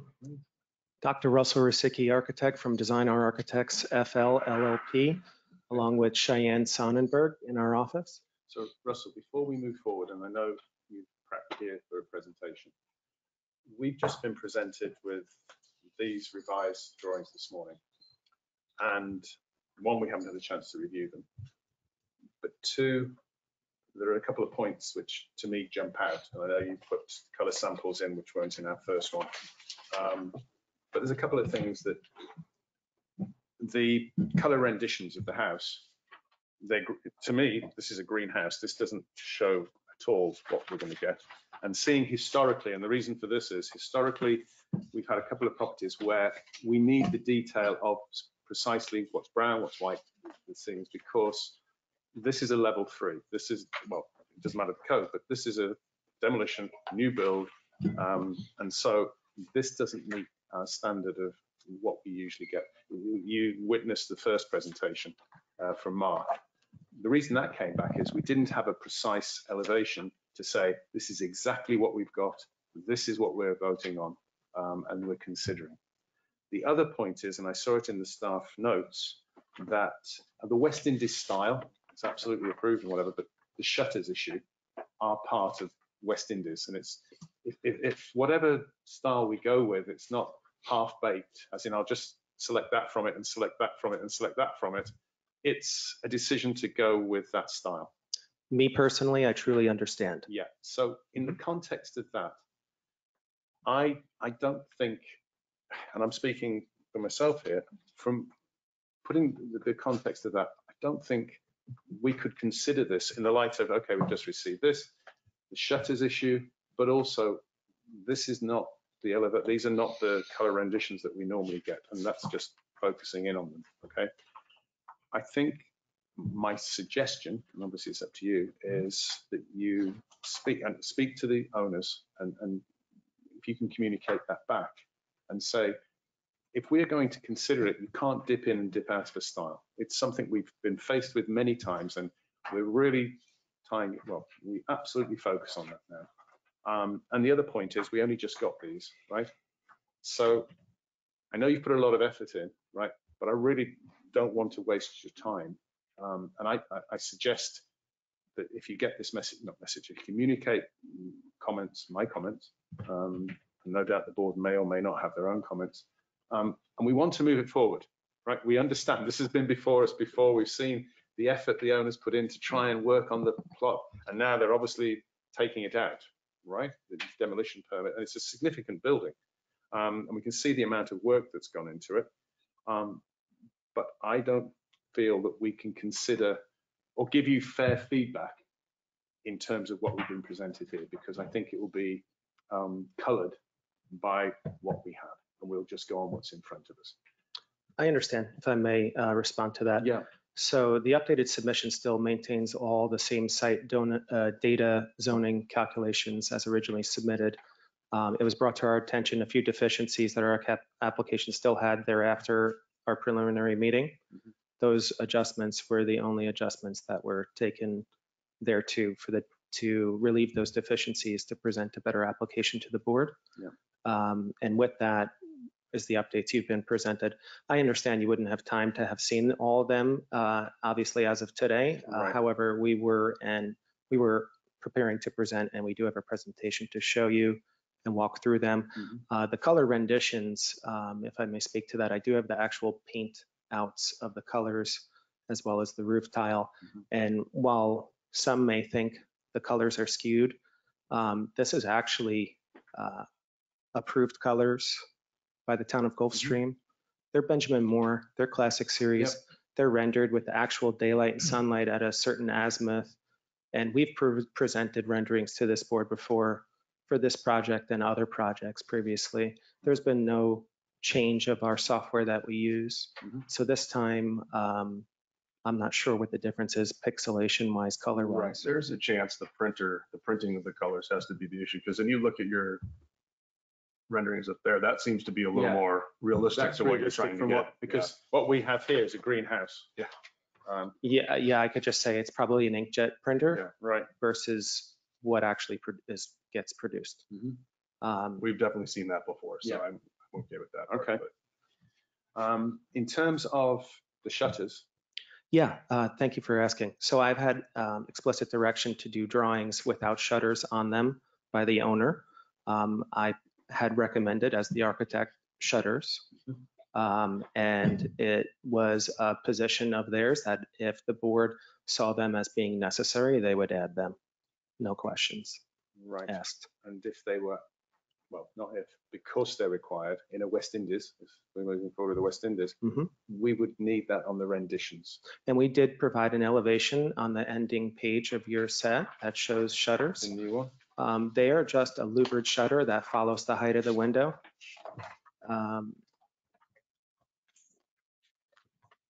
It's the last page, I believe, right, Cheyenne? Oh yeah, and the shutters are also visible on the screen here. I got it here. We were actually, The new packet. No, The last page of the new packet. Here's a new packet. and if I may, we were advised during our preliminary meeting that it's okay to come in without the shutters drawn and shown. and that if the board had requested it, that would be okay. We can respond to that at the hearing. So that was our method. Yeah, we did suggest shutters. We didn't say that they were mandatory, but obviously, the architectural style, shutters should be on there. It looks nice with shutters. It does. Much I agree. better. I actually agree, yes. It actually just jumps, if that's the right word. It balances really the gives home Mhm. architecturally, yes. So you've put the shutters on. How do the owners feel? Well, the owners don't want them.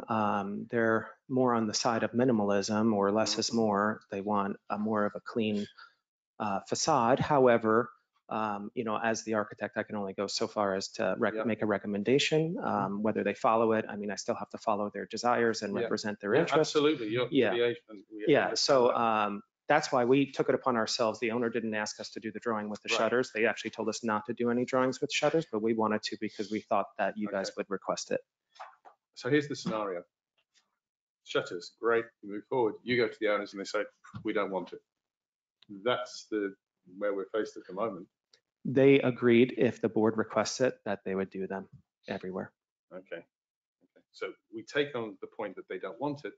But Correct. our point is the West Indies style. It demands it. It demands it. Yeah. Okay.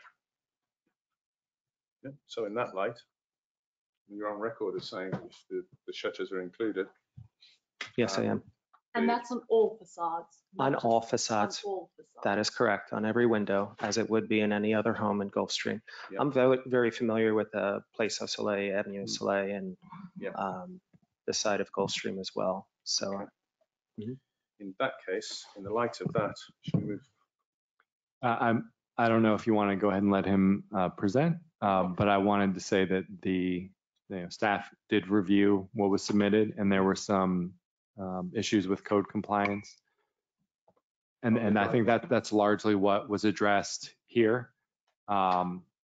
First, Carrie Glickstein's Place au Soleil project has had special dispensation to get a 10-foot setback because the lots are really shallow just for pools. Rear setback 10 feet. So a lot of, like Dr. Osicki mentioned, he's reviewing the code. He sees that it says Place au Soleil edition number 2. You're kind of thinking, oh, Place au Soleil, that's wide ranging just for pools. It didn't apply. So there's a 15-foot setback. So he made that correction. We also had an issue with the size of the driveway aprons and the fact that the apron actually crossed the property line and was in the right of way. That would really allow someone to park in their driveway off of their property line, building over. So you are allowed to come into a 5-foot setback, but only for the driveway apron. So he adjusted the width of the driveway based on our public works director's comments that if anything happens, he needs to get in there and service the water lines. We now have this huge, massive driveway. So he adjusted that. So it's a lot thinner. I think it's 18 feet wide So and then flares out. They've been addressed in what we had this morning. So those have That's been correct. remedied. Right. And then the 5-foot setback for the driveway, he did pull that in. So now that it arcs up, goes up 5 feet, goes around. So those two have been addressed. Also, we mentioned the color on the original submission. And I said, are you looking for a green house? He said, no, of course not. They're approved colors. It's listed there, but you look at the color rendering and it was inconsistent. Obviously, the computer doesn't lie, or it's a more accurate representation of what he's looking for. So he's addressed the concerns about, well, we really didn't feel like staff could make a recommendation for or against, given what we're reviewing. Obviously, there were, if he says he's going to fix things, we're not going to recommend denial when he said that he's going to make changes in advance of the hearing. A lot of this goes to, myself, Renee, the town manager, working. Maybe I hate to make the application process longer, but having some additional, again, this just goes into the process, pre-application meeting that's more close to what a final design is, because it would have been beneficial to see these at a pre-application meeting, advise him to make those changes, and then get what you see before you at a pre-application meeting ready for submittal. That's a topic for later on in the meeting after this is concluded, but I just wanted to say that we did have those conversations. That was addressed, and that is what you see before you. All right. The floor area ratio is consistent, all the heights. It is a single story. It's, the architectural style is preferred. And again, we would prefer shutters on the style as well. Okay. Thank you. In the context of that, please. Yep. Thank you all for being open-minded and understanding of our position and the unique application as it has progressed from what was a smaller addition to just a gut renovation to now a new home design. So that kind of all transpired because this started right at the start of the pandemic. The costs of construction were crazy at that time, and they have increased since. Actually, they had gotten bids back for our last set, which was approved by this board, so high that it was recommended to them to just build a brand new home. And then, of course, one that's fitting where they can kind of get more of what they want with higher ceilings, better curb appeal, and kind of make better use of the lot in their case. But in all cases, do you mind just expanding the screen for me to show the existing versus proposed plot plan? Okay, this is the existing home. It's kind of a central massing of a single-story home with a long splaying east-west oriented hip roof that's kind of at the north side of Avenue au Soleil before it takes the turn down going south to the right. The front of the home is currently facing east, more of a centered entrance. It's very monolithic. Barrel tile roof is currently present. But in terms of our proposed plot plan, if we can just go over to that, the home takes a very similar placement. So in terms of the change or view, driver by, passerby, someone walking in the neighborhood, it would kind of have the same massing effect. So it's not going to feel unusually different for them. In this case, it is a single story. We have specifically clipped our roof massing so as to reduce the scale of the roof in comparison to the size of the home. We have essentially our driveway that you see that takes a 5-foot setback. The width of the driveway is what I would say is the minimum required, 16 feet, so that one car could park, one car could drive right past and kind of make its way out of the driveway. The hardscaped areas has been reduced in the range of 28%, and landscape or green space has been increased by 28% in comparison to what was previously there. The pool is located northwest. We do maintain that 15-foot setback. Our equipment is shown to meet the accessory side setbacks. We have a new fence line proposed, which is a black aluminum 6-foot picket that follows the perimeter of the lot. Cheyenne will talk more about the landscape buffer we're proposing for that. The home still, again, orients east as it should. The finished floor as proposed is to match what is currently there. I know the code is either 1 foot higher than the crown or 1 foot higher than base flood or the existing finished floor elevation. We have chosen the existing finished floor elevation for now, but I would like to just point out the fact of this design does take into account the future FEMA flood zone implications on how this home would be raised architecturally while still staying consistent with the eave height that this board knows and loves from the finished floor being 12 feet. If we can proceed to the floor plan, please.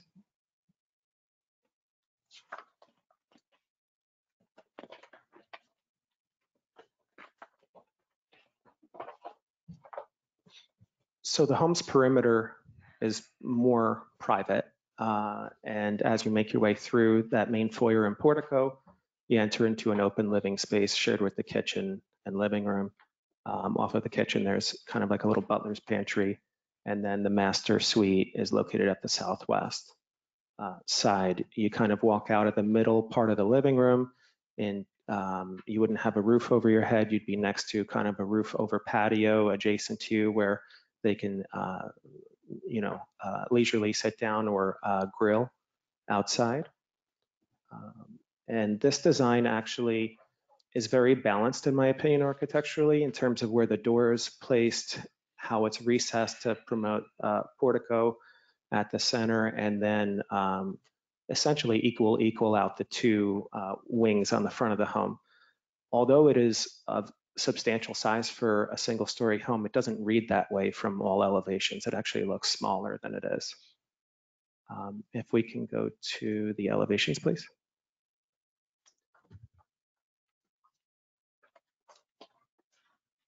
So the front elevation, what we have is basically two material or two styles on the facade. We have what is a formed impression lap siding that would be done out of mortar and stucco for the siding you see in the alcove entry. I understand that this town is specifically more interested in reducing how much horizontal siding runs across the plane of a home in this nature. So smooth textured stucco follows its way around the rest of the home. We've clad pilaster columns on the front face, which are colonial in nature relative to the West Indies style.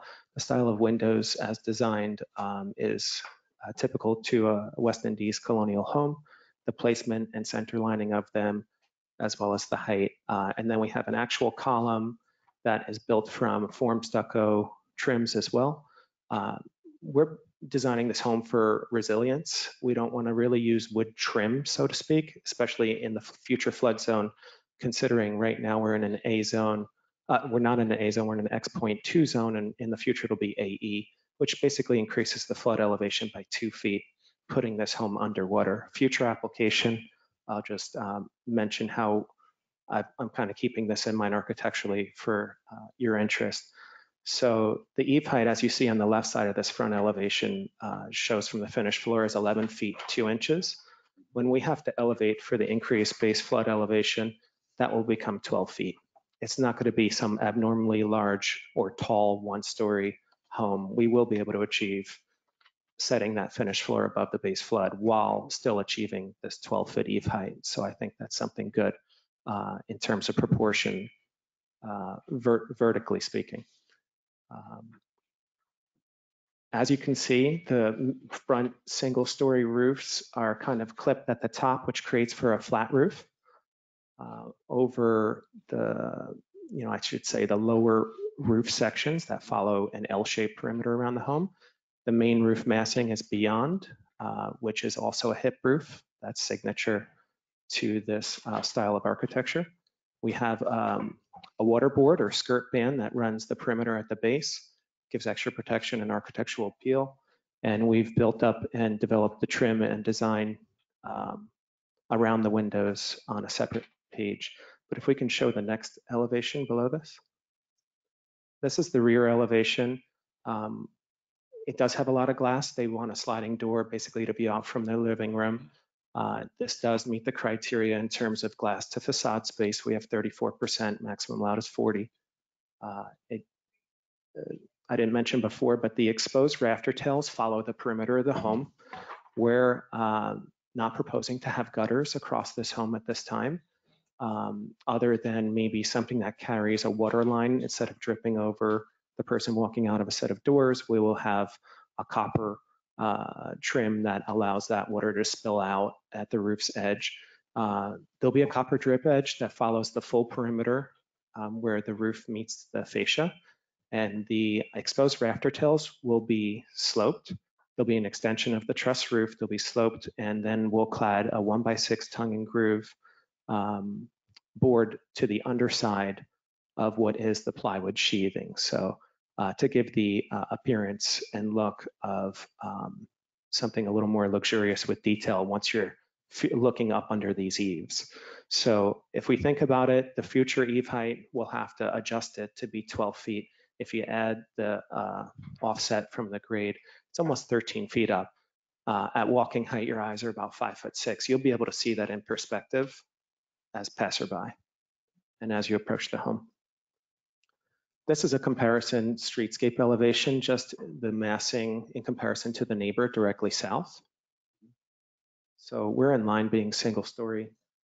The horizontal continuity is very in line with this neighborhood, and it's all around, in my opinion. If we can scroll to the next elevation.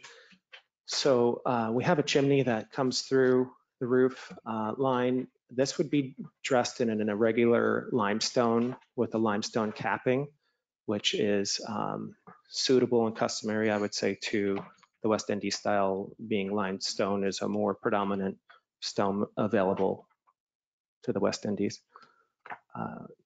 If we can scroll down. Okay, this is the north elevation. I'm sorry, south elevation, where you're seeing kind of the equipment next to the garage door there, and then the bump out at the portico beyond to the right. If we can scroll down to the next page. So this roof line was hard to accomplish. We changed it probably 3 or 4 times on our way to make this as good as we can, and to reduce the flat roofs, have nothing visually exposed to the eyes from any perspective, so to speak, around the street. And the chimney is kind of popping through just left of the main hip roof there. So you have a primary main massing hip that comes down to other hips that form over smaller sections of the home. This next page illustrates our window and door schedule to get an idea of heights and widths of windows, but more specifically, this was developed for you guys to see how we're trimming and profiling. They're all going to be formed trims that follow the windows and doors. And they're all colonial in nature, or West Indies colonial in nature. We have a color swatch that we put together for the purposes of trying to establish the goal in mind here. They like what is a white home. These colors we chose are approved colors by the town. They're listed on the website. I actually did a paint out of it over some clay roof tiles right there. But I do want to point out, since I'm talking about color, is the proposed roof color. I'll just bring the sample over here.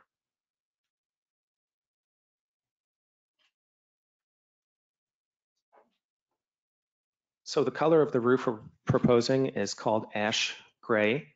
It's a flat, smooth texture clay tile, approximately just slightly more than 3/8 inch thick, made by a company called Ludowici, Ludowicii. They're an Italian company. They've been in business for over 100 years to make high quality roofing product. Tends to cost even 30 to 40% more than Boral tile in comparison. It looks sleek, it looks clean. The color is appropriate for this home, in my opinion, the ash gray. This is the color that the owner wants.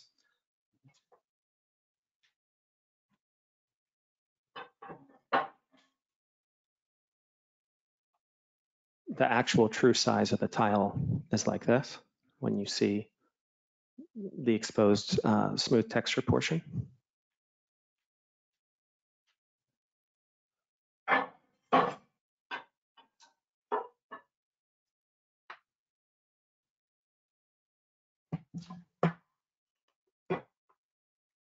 We have white opulence chosen as a primary color on the home, which is essentially white, but it's a soft white. And then our trim is a subtle transition from that called dune white. With shutters being proposed at this time, that would be more in contrast. We would have to choose the color consistent with the board's approval. We have not chosen a color yet for the shutters.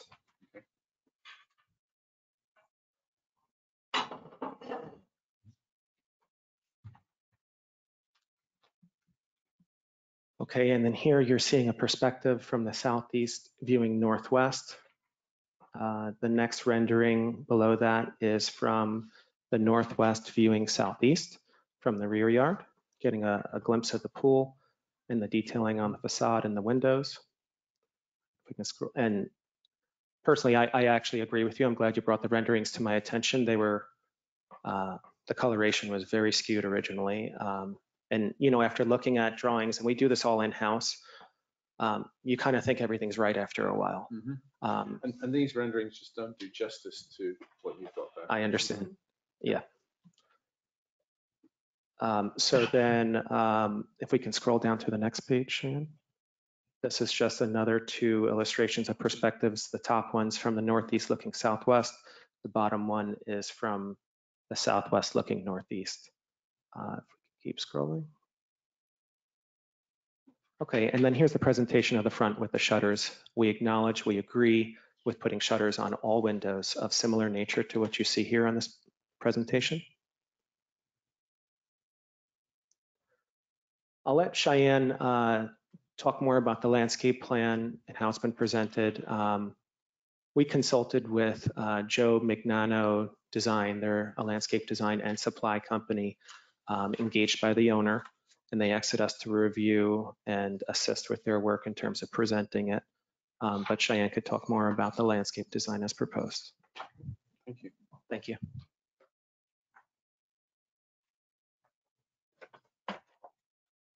Hey, hello, I'm Cheyenne. As Russell mentioned, I work with Design Art Architects, and I'll be presenting the landscape plan that was done by Joe Mignano with slight alterations and comments from us. So since our first submission, that original packet that you have there, the landscape plan has changed a lot. We were originally asking to preserve the existing palms in a triangular pattern in the front and the existing areca palms along the north side of the road, which if you zoom in on the plan, you could kind of see these dashed circles where the existing trees are that we're now asking to remove per the client. So those circles there represent the palm trees that are existing that we would like to put in a request to remove at this time. The client feels like they are not aging well and he doesn't like the view from the front of his house with them along the facade. And then at the corner of the property, there's an existing black olive tree that the client is also requesting to remove. He says it's a problem with the black seeds from the tree staining everything black, which would be a problem on our new driveway. And then there's another black olive tree where the existing driveway apron is that we're removing, that we're requesting to remove that also. If you go to the next slide of the existing site pictures, we could kind of point out these trees. Maybe just zoom out a little bit so you could see the whole picture. Yeah, so this is from the southeast corner. That's the existing black olive tree and the existing palm trees along the road. And then if you go to the next picture, you could see them from another angle. And then the following picture is the other black olive tree. You could see that these existing landscape actually provide a lot of visibility problems when coming around the corner. So our new design is actually increasing the visibility greatly, especially with these areca palms. He doesn't love how like dense and overbearing they are. And he also says that they are festering snakes and rodents, which he doesn't love for his children playing in the backyard. So he would like to have just a more manicured, clean landscaping that's easy to maintain and not something so overbearing. So if you go to the next slide. So this is our proposed plant list, just to get a quick glimpse of the new things that are coming. We have bougainvillea trees, European fan palms, triple bottom palms, coconut palms. A lot of the palm trees in the backyard, they are keeping. which are sables and coconut palms, and the existing ligustrum trees. We're proposing to add a lot of Montgomery palms across the plan, as well as a large gumbo limbo tree in the corner that will kind of be replacing the effect and shading of the black olive tree. So if you go to our plan.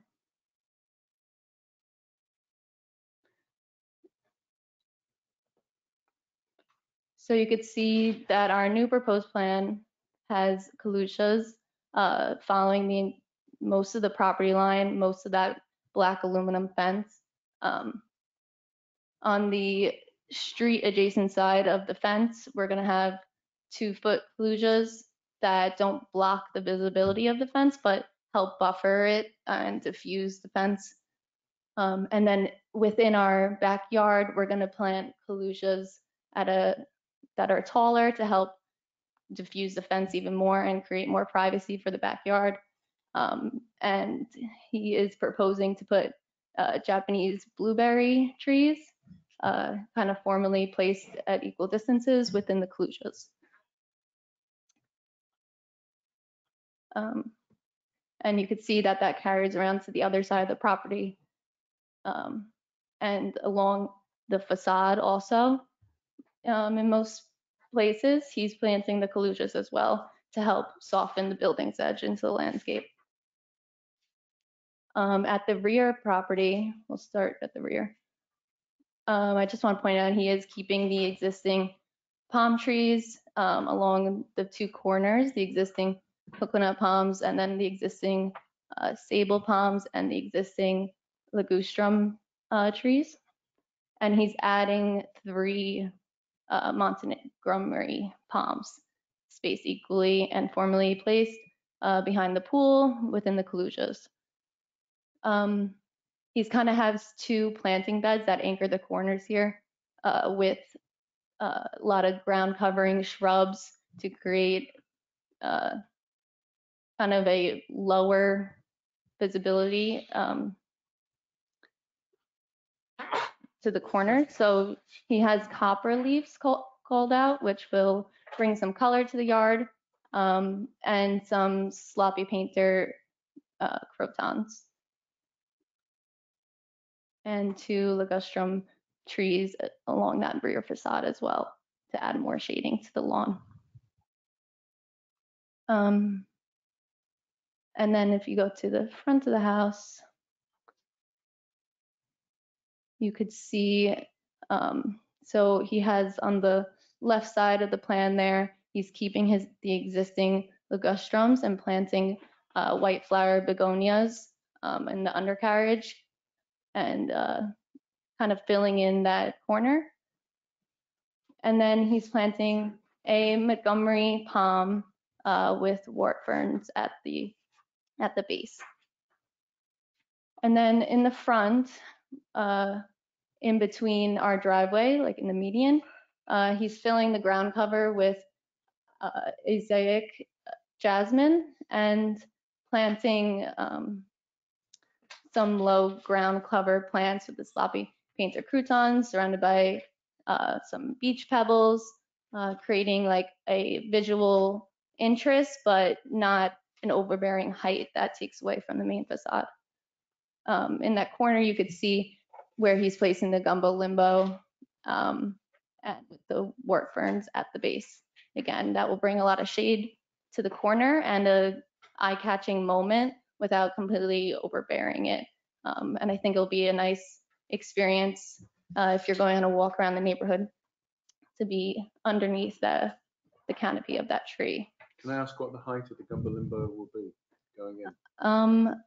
I do not know, to be honest. I'm not sure what. It's not listed on here, the gumbo limbo. On the plant list, right? Yes. Yes, yeah. I noticed that last second and I added it to the plan, but it's not in the formal plant schedule. Okay. And then in the front planting bed, he's doing a more naturalistic planting bed with a key popping bougainvillea tree, a purple one that brings some color and contrast to the facade, as well as the triple bottom palm adjacent to it, surrounded by the sloppy painter croutons again, and the pit, I forget the name of those, the pit bar ones. And then bringing that ground cover from the median over into that planting bed. And then you could see also where kind of that adjacent, where the existing black olive tree is, that's where he's planting the 3 Montgomery palms surrounded by sloppy painter croutons and lyropes, creating a kind of dense naturalistic planting that will replace the effect of the existing black olive tree. And I think that covers the landscaping. So if you guys have any questions. Scroll down to the next photo, please. Yeah.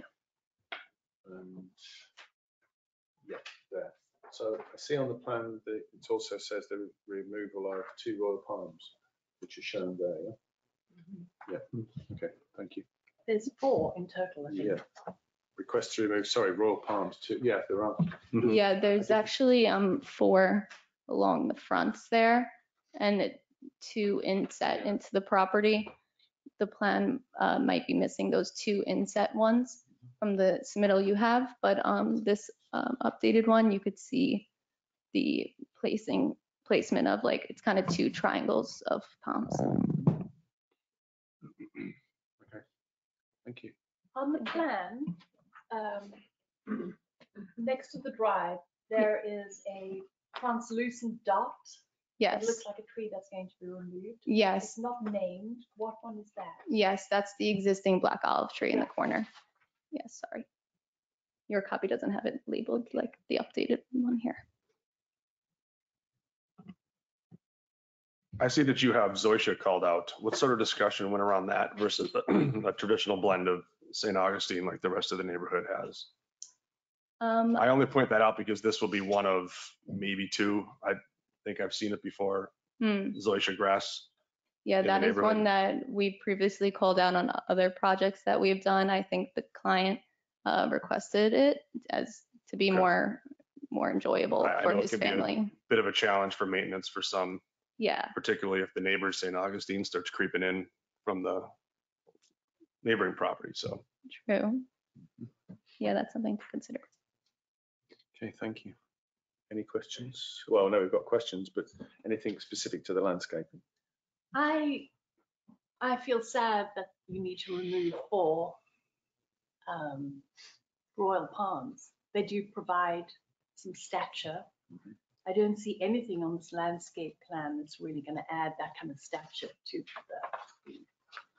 the landscaping. And then there's a question of shade. It's so important here in Florida, particularly. Will any of these provide a lot of shade? I think the gumbo limbo, that is the main purpose of its placement there, hoping to cover a lot of that empty corner. Yes, for the palms, it was a discussion for sure, contemplating what Everything to do. seemed very low level. Yeah, very low level. You're correct. This was a specific, another owner request to keep to remove these trees. Just to make mention, 4 of them that you see noted on the plan are actually within the right of way. So they're on the town of Gulfstream's property, even though they were planted by the previous owner. Okay, thank you. Renee, have we had any feedback from neighbours at all? We did not. Miguel or Christina? No? Okay. Thank you. Okay, general questions, comments? I sort of feel unprepared to make a vote. Yeah. Because, the transformation is so large at this point. I feel like I'd like to review it, frankly. And also, as we did previously, could we get as you see, one of the questions we're not issues we're addressing is the height issue. Yes. Is it possible to get an elevation of what it will be like For all plantings. Yeah, You when it got it. goes on, That's a fair ask. Yeah. on planting. Yes. Many years ago, we had people present and said, this tree in 5 years' time will be this big. We don't go down that route. And one of my concerns as well is taking the arekas out. I'd like to see what that means for the height of the fence in terms of being covered day one and all that good stuff. Yeah, that's a fair ask. Also, there's a question, you're going to be raising the whole platform. Nothing's proposed currently because we can't propose that without the FEMA being accepted by the town. So we can't propose any grade change at this time. But you know, yes, you're right. You have to protect the neighbor from water flow up to 2 feet and, you know, so which would require, you know, It's, yeah. Yeah. There are a lot of things that sort of have to be addressed, I think. Certainly. There'll be some grading that needs to take place, but again, those can't be realized until those drawings are prepared based on the new FEMA flood elevation. Yeah.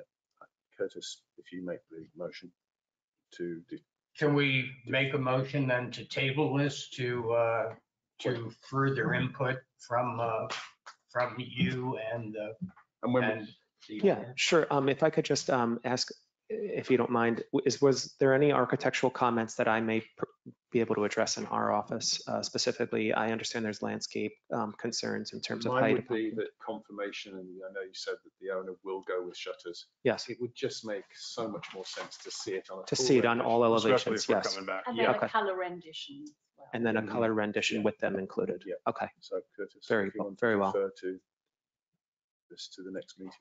And should I, to make a motion? Yeah, defer to the next. Just, I'd like to make a motion that we defer this application to a future meeting when we have more information.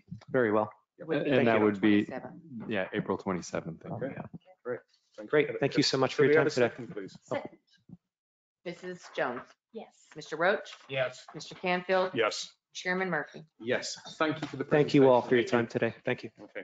We now on to Trey. It's your point you wanted to say on items on staff. Could I be excused? Yeah. I've got. Yeah, we're not voting. Yeah. Yeah. We'll be wrapping up soon. And we still, I mean, we're not taking any action, but we do still have a quorum. Thank you, Mr. Chairman. So I did want to address 2 items. And then in light of what we just dealt with regarding pickleball, I wanted to put it out there that maybe you would want to recommend to the town commission that we prohibit pickleball outright in the town. And the reason that I suggest that is Lemon Hill's 2+ acres. It doesn't share a common property line where the pickleball was located. It met a front setback, which I think is 30 feet in Ocean West. It had a road. It had significant natural buffering from the bird sanctuary next door, which is not going to be developed and not occupied. Jennifer Morris, I think is her name, mentioned that her bedroom window was there, but that's, geez, I don't know, 100 to 200 feet away. So that's a significant setback.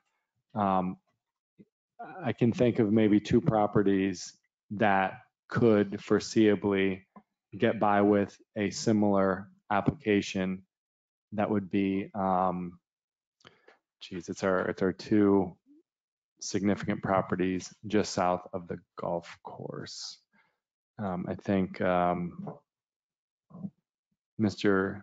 Binney, I think, north of Hidden Harbor at 1314 North Ocean, very large property, as well as perhaps Mr. Sargent's property at 1420. Those are very, very large properties that are wide enough. All of our oceanfront properties, some of them are narrow and they share common property lines. So it would be difficult to accommodate a pickleball court because your distance to the building is going to be comparable to what we saw here. So maybe just something to think about, not necessarily make a recommendation to the town commission, but just food for thought. How would we incorporate that into the next meeting? Would we have a I mean, at this point, if that's Obviously, something. we don't have a quorum in terms of could we have it as I an mean, agenda item? we do have, I mean, we do have a quorum now. If you wanted to make a recommendation to the town commission to consider, or, you know, again, we just kind of wrapped our heads around an application that did have those significant buffers. So maybe not necessarily something we do today, but in the future, or maybe I'll bring it up to the commission that we do prohibit pickleball in all single family and multifamily residential zoning districts. My feeling is that nothing's going to happen in the pickleball front in terms of what's going to pop up tomorrow. And I'd like there to be a large group here just to get their input as well. Sure. And personally, I'm not in a position to make that recommendation. So if it meets the code, the way it's written, I mean, we have to allow it. And that's what the considering. discussion. Yeah. And that's what the discussion will be. So. And to that point, Mr. Canfield, the code as it's written relates to tennis courts. Okay. Which is different, and we have very much tried to put a round peg in a square hole, and it works because it's about preventing nuisance, and that's what we're talking about. So the criteria very much would address the issue. They can't have lights, so they can't play at night, things like that. But we haven't really addressed it specifically. So I'll mention that to the town commission the next meeting. I would be for addressing it before we prohibit it. Well, no, sure. Yeah. Well, I mean, we do have an active application that has that, so that wouldn't impact them, but just, you know, looking prospectively, you know, because the issue seems to come up all the time. Yep. Or has come up before. So the two things that came up at the workshop, first, we're massing in the core district in Ocean West. That is very likely going to be referred to the ARPB for discussion.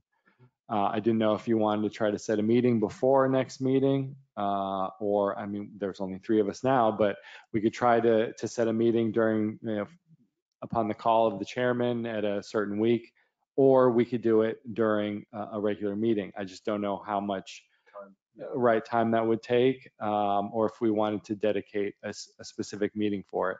And we could just set that tentatively based on the mayor believing that he's going to send that to you as part of commission action. Will that be coming to us by the 27th, do you think? Their meeting is on the 14th, so they would likely send that to you officially as of that date.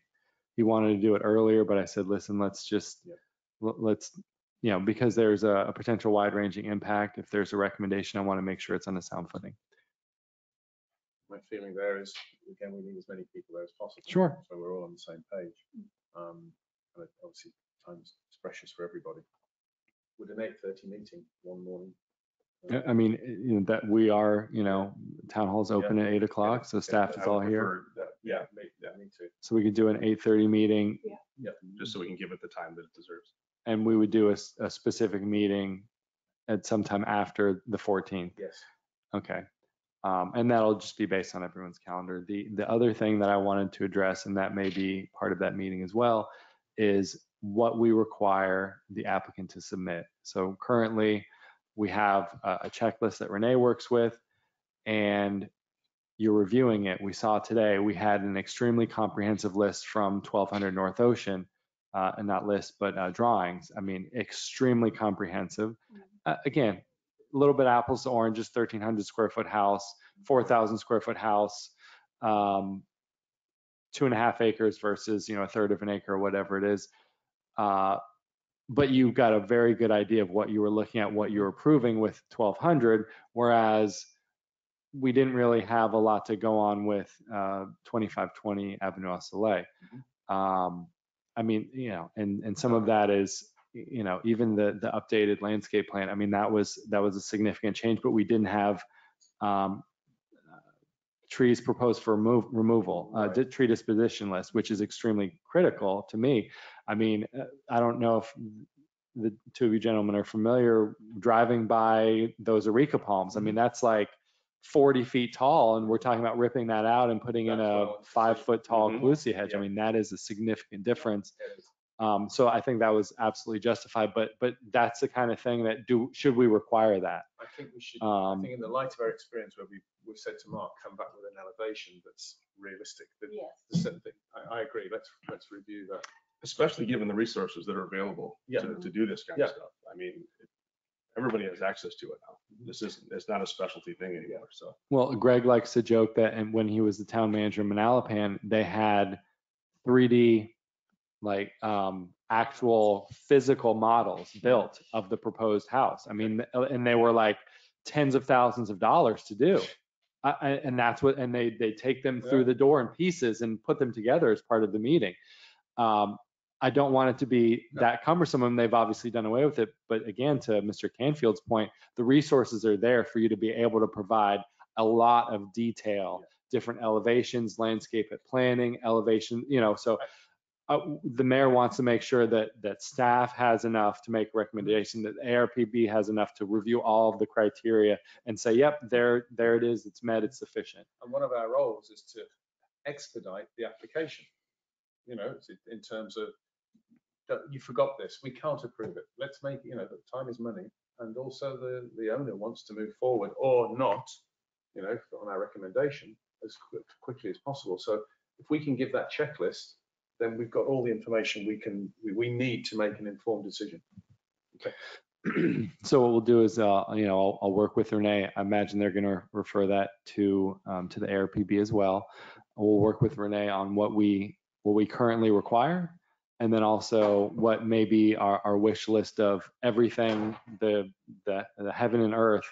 And you can sort of pick from that, okay, this is definitely what we need. Oh, maybe that's too much, or maybe in a certain circumstance, and we can have the town commission adopt by resolution and require and set those parameters. But that's going to be for you for recommendation as well. So those are just the things that I wanted to.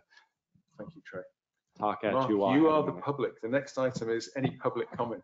Yes. But I need you to go to the microphone. Yes, thank you. Do you need to swear me in?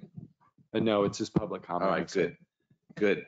So first of all, I was unaware that 14 Driftwood was the first topic, so I apologize for that. I don't think anything I have to say is gonna, well, I think you've approved the new landscaping plan. Great, because I'm here in support of it. So that's the first good thing. And Yvonne and I did have an opportunity to have lunch with Martin and Kathy Brown. They were visiting for a long weekend and seeing some family. And it was great. First time we'd met them.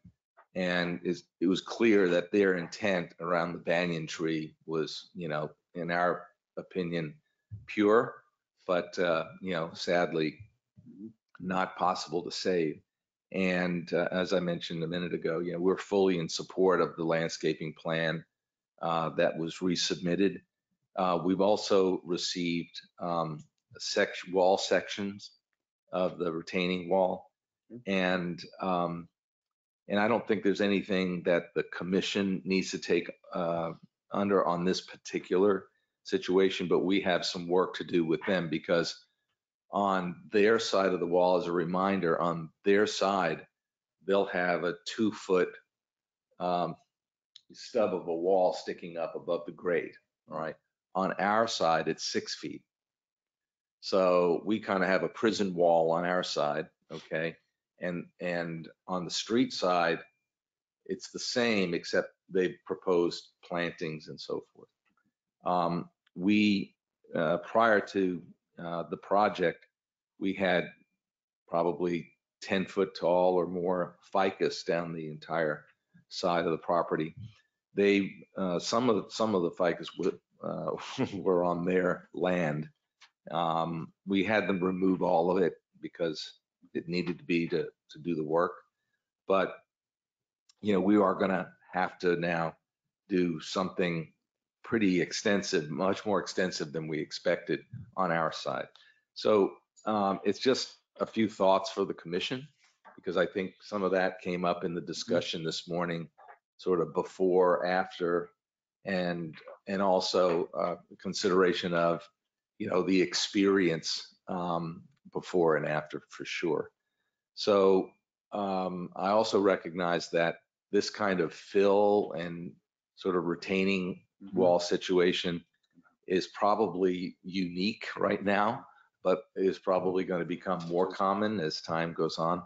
So maybe, as you think about this in the applications and so forth, where retaining walls are required, I think really getting clear about what the experience is for the adjoining property and obviously the street level as well is important. Now, we could have come to the first hearing and said that. I went back and looked at the original drawings, and they basically, did show just kind of a prison wall. And I wish I'd,